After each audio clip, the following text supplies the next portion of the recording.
Good morning, मैं doctor Shankaran हूँ, medical director of मेडिंगो सिम्स हॉस्पिटल। जैसा कि आप जानते हैं, बोन मैरो ट्रांसप्लांट कोई आसान प्रक्रिया नहीं है। इसके लिए काफ़ी सारा इंफ्रास्ट्रक्चर की ज़रूरत होती है, ट्रेन मैन पावर की ज़रूरत होती है, फंडिंग की ज़रूरत होती है, लैब्स की ज़रूरत होती है और सबसे ज़्यादा एक कमिटमेंट की ज़रूरत होती है कि ऐसा कोई ट्रीटमेंट करें जो आम तौर से कहीं हर जगह नहीं मिलता है और स्पेशल होता है। जैसा कि आपको पता है कि bone marrow transplant and related जो ट्रीटमेंट है ब्लड डिसऑर्डर्स के लिए, तो ब्लड तो अंदर घूमता ही रहता है। तो अनलाइक अदर सर्जरी या किसी कैंसर का जो ट्रीटमेंट और निदान करते हैं कि ऑर्गन को निकाल दिया, ऑपरेशन कर दिया, रेडिएशन दे दिया, निकाल दिया, इसमें तो जहाँ से जो प्रॉब्लम शुरू होती है वो बोन मैरो जो है हड्डियों के अंदर, वहाँ से ट्रीटमेंट शुरू होती है। तो सबसे पहले तो जो पुराना जो खराब जो बोन मैरो है और जो बिल्कुल डिजीज्ड है, उसको निकाल के नया बोन मैरो लाते हैं। तो इसमें क्या है, इन्फेक्शन और वो सब की बहुत ही खतरा है। तो सबसे ज़्यादा इम्पॉर्टेंट है कि जो व्यवस्था हमें देना है वो specialised bone marrow transplant unit बनाना है, एक सेंटर बनाना है जो बाकी और कोई पेशेंट उसमें नहीं आएंगे और उसका कम्प्लीटली जो रख रखाव है, जो उसका जो इंफ्रास्ट्रक्चर है वो कम्प्लीटली डिफरेंट है। तो मिसाल के तौर पे सबसे पहले आप देखिएगा कि वो जो हवा जो आ जाता है अंदर हर एक जो रूम का, वो बिल्कुल क्लियर हो, क्लीन हो, फिल्टर्ड हो। तो हमें हेपा फिल्टर लगाना पड़ता है, हाई ग्रेड हेपा फिल्टर, उसकी व्यवस्था होनी चाहिए। रूम्स में जो प्रेशर है वो पॉजिटिव प्रेशर हो कि कोई दरवाज़ा खोले तो अंदर हवा ना आए जबकि बाहर जाए, तो पॉजिटिव प्रेशर, वेंटिलेशन, ऐसा मॉनिटर्स जो हर चीज़ के लिए मॉनिटर करें उनका blood pressure almost on a continuous basis. इसके पीछे जो लोग जो इनके लिए ट्रीटमेंट करें, डॉक्टर्स तो हैं ही हैं, बट हमारे पास जो नर्सिंग चाहिए 24 आवर्स जो कंटिन्यूसली शिफ्ट में करते हैं, वो सब ट्रेंड रहते हैं बोन मैरो ट्रांसप्लांट के लिए। कोई इन्फेक्शन आ गया तो इन्फेक्शन डिजीज स्पेशलिस्ट की ज़रूरत है। लैब्स, इतने हाई लेवल लैब्स चाहिए कि जो भी जैसे ही इन्फेक्शन आए, जो भी ब्लड का वो चाहिए वो उसकी ज़रूरत है। लैब तो एक और तरीके से भी बहुत ही ऊंचे दर्ज की होनी चाहिए, जब वो हम किसी डोनर से निकालते हैं स्टेम सेल, तो उनका ब्लड निकाल के स्टेम सेल फिल्टर होकर वापस उन्हीं को दिया जाता है। तो जो एफेरेसिस लैब जो होना चाहिए वो एक ऊंचे दर्ज के होना चाहिए। तो ये सब जो है ये हमारा काम है देखना, क्योंकि इसमें से एक भी नुक्स आ जाए, जब पूरा प्रोग्राम ठप हो जाता है, पेशेंट का वो ट्रीटमेंट ठीक नहीं होता। इसके ऊपर है हमारा फंडिंग। कई पेशेंट आते हैं कि they are not able to pay for it, क्योंकि ये ज़रा लंबा ट्रीटमेंट चलता है, कॉस्टली रहता है।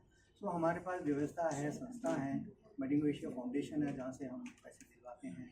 ये कई तरीके से, मतलब पैसे के वजह से, रुपए के वजह से कोई ट्रीटमेंट किसी का या ना हो ऐसा मुमकिन नहीं। हमारे पास आते हैं, हम उनके जितना तक हेल्प कर सकते हैं करते हैं, कि जितना ट्रीटमेंट जो उनको चाहिए होगा, जो मिलना चाहिए, पैसों के वजह से या फिर कोई और अकोमोडेशन की वजह से या कोई जो लॉजिस्टिक जैसे जो बोलते हैं किसी वजह से, वो रुकता नहीं है। ट्रीटमेंट ज़रूर होगा, उनका फॉलोअप भी होगा और इसी के उसमें अब बलबूते में हम हैं और ये बोन मैरो ट्रांसप्लांट इतना सक्सेसफुल हुआ है इतने सालों से। Thank you.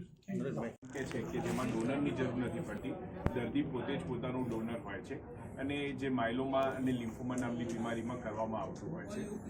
એલોજેનિક ટ્રાન્સપ્લાન્ટમાં આપણને ડોનરની જરૂર પડતી હોય છે અને એ ડોનર દર્દીનું ભાઈ બહેન થઈ શકે, એમના માતા પિતા બની શકે, ઇવન એમના પુત્ર કે પુત્રી પણ એમના ડોનર બની શકે. અને જ્યારે આવા ડોનર અવેલેબલ ના હોય ત્યારે રજિસ્ટ્રીમાંથી પણ આપણે ડોનર માટેની તપાસ કરાવી અને ડોનરની વ્યવસ્થા કરી શકાય અને પછી બોન મેરો ટ્રાન્સપ્લાન્ટ કરી શકાતું હોય છે, કે જે એલોજેનિક ટ્રાન્સપ્લાન્ટ છે. સો આ બંને પ્રકારના ટ્રાન્સપ્લાન્ટ અલગ અલગ વસ્તુઓમાં અલગ અલગ બીમારીમાં કરવામાં આવતા હોય છે. એલોજેનિક ટ્રાન્સપ્લાન્ટ મોટાભાગે જે લ્યુકેમિયાની બીમારી છે, થેલેસેમિયાની બીમારી છે, સિકલ સેલની બીમારી છે, એના અંદર કરવામાં આવતા હોય છે. ટ્રાન્સપ્લાન્ટ હવે એક આપણા ત્યાં આપણા શહેરમાં અવેલેબલ થયેલી એક બહુ જ સરળ પ્રક્રિયા થઈ ગઈ છે, કે જે પહેલાં આપણા ત્યાં અવેલેબલ નહોતું અને જેના કારણે હવે આપણે આપણા દર્દીઓને અહીંયા જ આપણા શહેરમાં બહુ સારી સુવિધા આપી શકીએ છીએ, કે જે 10 વર્ષ પહેલાં પોસિબલ નથી. સો ટ્રાન્સપ્લાન્ટના રિઝલ્ટ ઘણા સારા હોય છે અને જેના કારણે આપણે દર્દીને લોહીથી થતી કોઈપણ બીમારીથી મુક્ત કરી શકીએ છીએ. સર, આ ડિસીઝ થવાના કારણ શું અને કયા સ્ટેજ ઉપર આપણે બોન મેરો ટ્રાન્સપ્લાન્ટ કરવું જ પડે? સો લોહીના કેન્સર અને લોહીના કેન્સર થવાના અલગ અલગ કારણો હોય છે. જેમ આપણે બીડી પીએ, તમાકુ ખાઈએ અને મોઢા અને ફેફસાના કેન્સર થતા હોય છે. લોહીના કેન્સર મોટાભાગે જીનેટિકલી હોય છે કે શરીરના અંદર કોઈ પણ જીનેટિક ફેરફાર થાય અને એ દર્દીને લોહીનું કેન્સર શરૂ થાય.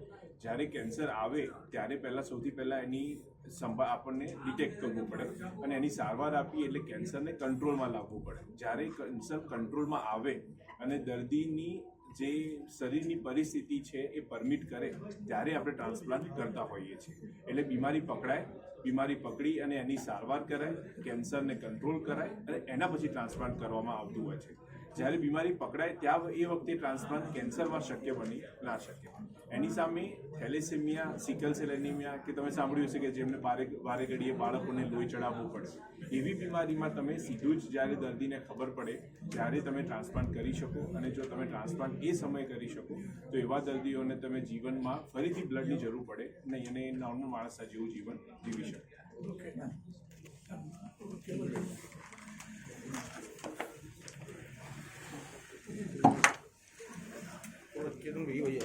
સમજો જગા ખરાબ કરી દીધું સારું છે.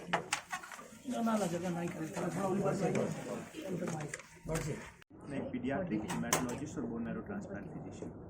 कैंसर और ब्लड के डिसऑर्डर्स के ट्रीटमेंट में बोन मैरो ट्रांसप्लांट का बहुत इम्पोर्टेंट रोल है.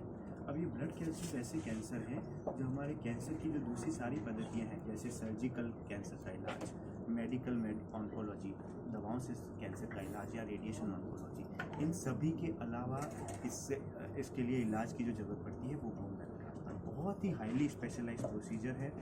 और मैं बहुत प्राउड हूँ ये बताने में कि मैरिंगो सिम्स हॉस्पिटल अभी वेस्टर्न इंडिया, गुजरात, आसपास के 2-3 स्टेट्स जैसे राजस्थान, मध्य प्रदेश, इसमें सबसे लार्जेस्ट नंबर ऑफ ट्रांसप्लांट्स पिछले 2 सालों से करने वालों में से एक है.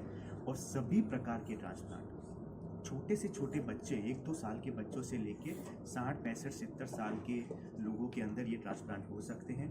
खुद ही के स्टेम सेल से, घर वालों के स्टेम सेल से, सगे भाई बहन के स्टेम सेल से, अनजान किसी इंसान जो आपसे रिलेशन नहीं रखता है ऐसे ट्रांसप्लांट, और कुछ मजबूरी के केसेस में हाफ मैच ट्रांसप्लांट, ये सभी प्रकार के चैलेंजिंग ट्रांसप्लांट.